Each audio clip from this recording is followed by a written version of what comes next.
Okay, in this video I'm going to walk us through the accounting cycle using the stock market example that's in your textbook from Module 3. So the cycle works as follows. The journal entries during the accounting period are recorded in the journal. This journal tells you the story. It's chronological. What it doesn't tell you is what any balance is in an account. For instance, I have cash being credited here, it's credited here, debited here. I don't know what my cash balance is though. So that's why we also have the general ledger. The way the amounts get into the general ledger is every time we record a journal entry in the journal, we copy, or what they call post, the data into our general ledger so that we have a balance for each of our accounts. So I'm clicking on the unadjusted balances because at this point we haven't done any adjusting entries. We've only done our regular entries. After you've done your regular entries, you are going to then prepare an unadjusted trial balance. That's basically taking every one of those general ledger accounts and picking up their unadjusted balances. This is before any adjusting entries. We use this unadjusted trial balance to make sure our debits equal our credits. We also will then use it to determine what balances need to be adjusted because of the passage of time. So in reviewing that, the adjusting entries for this particular company, we have 3, and the first 2 relate to the using of an asset. When you use an asset during the period, it becomes an expense. We use some of our prepaid insurance, i.e. we got some insurance service. So we have to expense the amount of coverage we got during the period and reduce the amount of future coverage. We also have to record the using of our long-term assets, in this case equipment. So the last one, this is basically recording all that we owe during the period, making sure that we've recorded all that we owe. And in this case, we owe our employees because we've gotten the service, but our payday is not until the next accounting period. Just because we haven't paid it doesn't mean we don't record it. So that's this adjusting entry. We show we owe it. Once you've recorded your adjusting entries, just like your regular entries, you post them to your ledger. And I have, for instance, let me show you the 3 adjusting entries here. We have the amount of insurance that we used.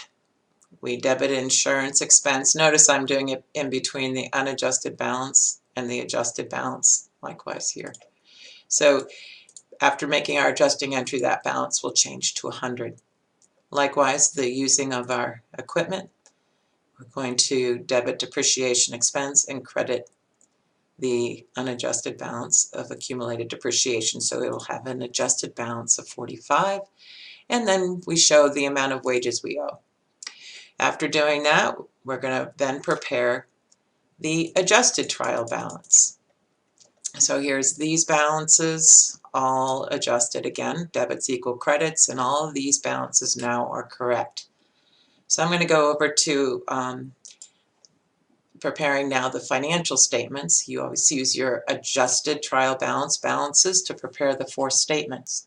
What I'm going to focus on now is the last and final step after preparing your financial statements, i.e. your income statement, getting net income, your statement of retained earnings so that you have your new retained earnings, and then cash flows and balance sheet.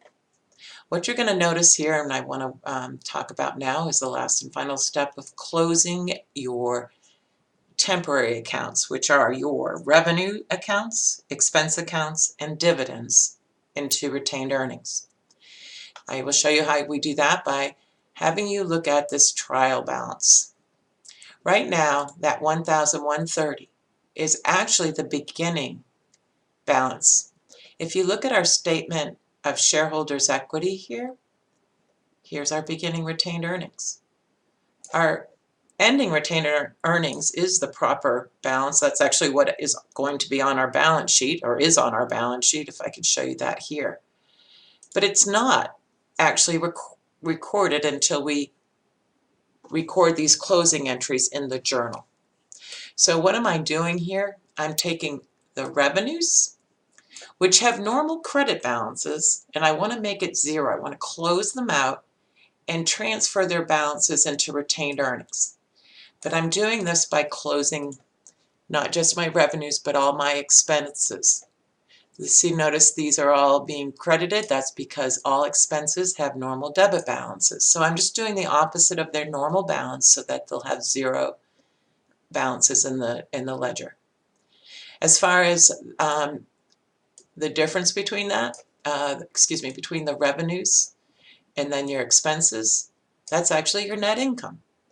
So here I've got a piece of the general journal, the general ledger, where we have the beginning balance here. When I close and post this to my ledger, it'll go up by net income. The last step is to close my dividends, which have normal debit balances, so I'll credit them, debit retained earnings in the journal, post it to the ledger, and you'll see I now have the proper ending balance in retained earnings. So the last and final is to prepare a post-closing trial balance. Again, you'll notice, if you will, that our retained earnings now has the proper ending balance. Notice all your revenues, expenses, and dividends all are zero balances because they've been transferred into your retained earnings. Debits equal credits, and we are complete with the cycle until the next accounting period. Hope that helps.